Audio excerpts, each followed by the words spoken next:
안녕하세요. 골드만 삭스입니다. 오늘은 어린 원숭이의 감정 반응에 대해서 알아보겠습니다. 원숭이 새끼 원숭이한테 이제 어미가 없다 하면서 이제 어미가 필요하죠. 하지만 이제 가짜 원숭이를 만들어 줍니다. 가짜 원숭이를 두 개를 이제 별로 만들어서 하나는 이제 천으로 만들고 하나는 이제 철망으로 만들죠. 하나는 이제 부드러운 천으로 만든 가짜 원숭이 인형이죠. 또 하나는 이제 철망으로 딱딱하게 만든 가짜 엄마 원숭이. 둘 다 인형이죠. 만들었을 때 이 원숭이가 어떻게 새끼가 반응을 하느냐를 보는 겁니다. 하지만은 이 천으로 부드러운 걸로 만든 어미 원숭이는 젖이 안 나옵니다. 우유를 안 줍니다. 하지만은 철망으로 만든 딱딱 차가운 걸로 만든 원숭이는 오면은 젖을 줍니다. 우유를 줍니다. 그러면 이 새끼 원숭이가 어디로 가느냐? 젖 주는 차가운 데로 가느냐? 젖을 안 주는 헝겊으로 만든 부드러운 엄마한테 가냐는데 이 새끼 원숭이는 못 먹더라도 안 못 먹더라도 부드러운 천으로 만든 엄마한테 가짜한테 간다는 테스트 결과가 나왔습니다. 그 다음에 이제 철망으로 만든 대로 가는 원숭이는 정서적으로 불안정한 감을 보이고 천으로 만든 원숭이한테 가는 건 이제 정서적인 안정감이 보였습니다. 이 새끼는 배고파 굶어 죽을지라도 정서적인 안정을 위해서 천으로 만들고 젖을 안 주는 가짜 엄마 인형한테 간다는 얘기 됐습니다. 고아원에서도 볼 것 같으면은 이 간호원들이 위생상 이유로 해서 어느 고아원에서 이제 위에서 지시를 하죠. 위생상 문제로 인해서 간호원들이 아기들한테 스킨십을 하지 말라, 신체 접촉을 하지 말라. 그렇게 하자 이 아이들이 극심한 우울증에 시달리게 되겠습니다. 그다음에 맥을 못 추게 되고 사망자가 늘게 되겠습니다. 따라서 이 새끼들한테는 젖만으로는 살 수가 없다. 이게 이제 어떻게 된다. 인간의 타고난 애정, 관계, 공감, 스킨십, 동정, 협력, 이 DNA가 고립이 되면은 신체적으로 또는 심리적으로 심각한 박탈감을 느끼게 되겠습니다. 그래서 소속감, 애정, 유대감, 친밀감이 반드시 필요한 걸로 되어 있습니다. 흔히 많이 쓰는 심리 용어로는 심파티하고 엠파티가 있죠. 심파티는 동정, 그다음에 이제 엠파티는 공감을 얘기를 하게 되겠습니다. 그래서 이제 심파티는 이제 동정이고 측은지심, 그다음에 이제 수동적인 거죠. 수동적인 느낌이고, 그다음에 이제 엠파티는 이제 공감이고, 그다음에 감정이입, 적극적인 거죠. 그래서 이 공감, 엠파티를 하게 되면은 타인의 고통을 내 고통으로 느끼게 되고 타인의 경험에 대한 느낌을 적극적으로 공유하게 됩니다. 그다음에 이제 자율신경 세포가 작동을 하죠.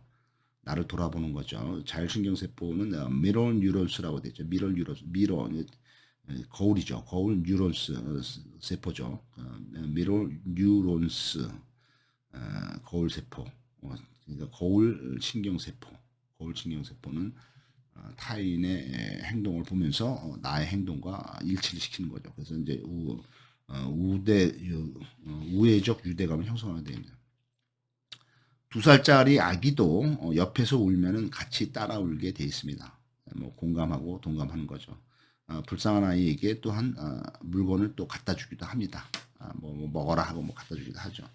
아기는 먹을 것을 주는 사람보다는 스킨십이 매우 중요하게 되어 있습니다. 접촉이라든가 상호작용을 통해서 보호해주는 사람한테 가게 되어 있습니다.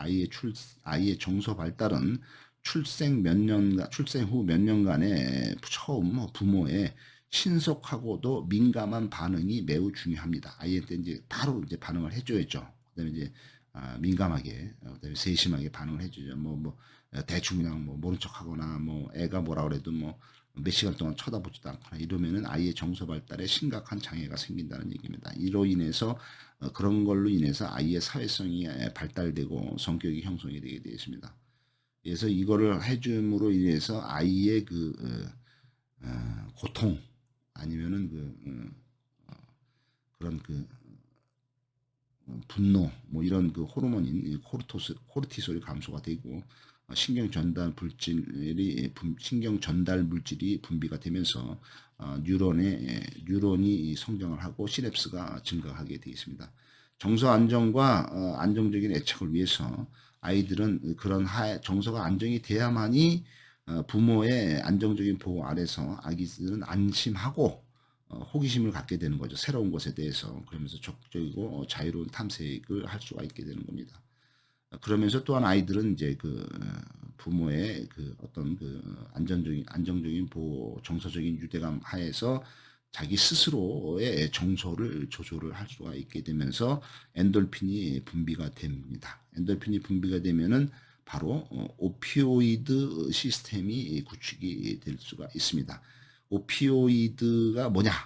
오피오이드라는 거는 마약성 진통제를 얘기하는 겁니다. 그래서 이거는 몰핀이라든가 옥시코돈 등의 마취를 통한 통증의 완화 효과를 위해서 필요한 게 이제 오피오이드고, 이 오피오이드는 의사의 처방에 반드시 필요한 걸로 되어 있습니다. 또한 이것은 말기암 환자의 통증을 감소시키기 위해서 필요한 것인 오피오이드 진통제인 몰핀, 그 다음에 펜타닐 이런 게 필요합니다. 하지만 이것들은 복용을 하게 되면은 변비라든가 구토라든가 이런 그 후유증을 부작용을 유발할 수도 있죠. 하지만은 이 그 오피오이드 진통제 중에서 몰핀 말고 펜타닐이라는 게 있는데, 이 펜타닐이라는 것은 몰핀의 80배의 강력한 효과를 가지는 또 다른 마약이 이제 펜타닐이 되겠습니다.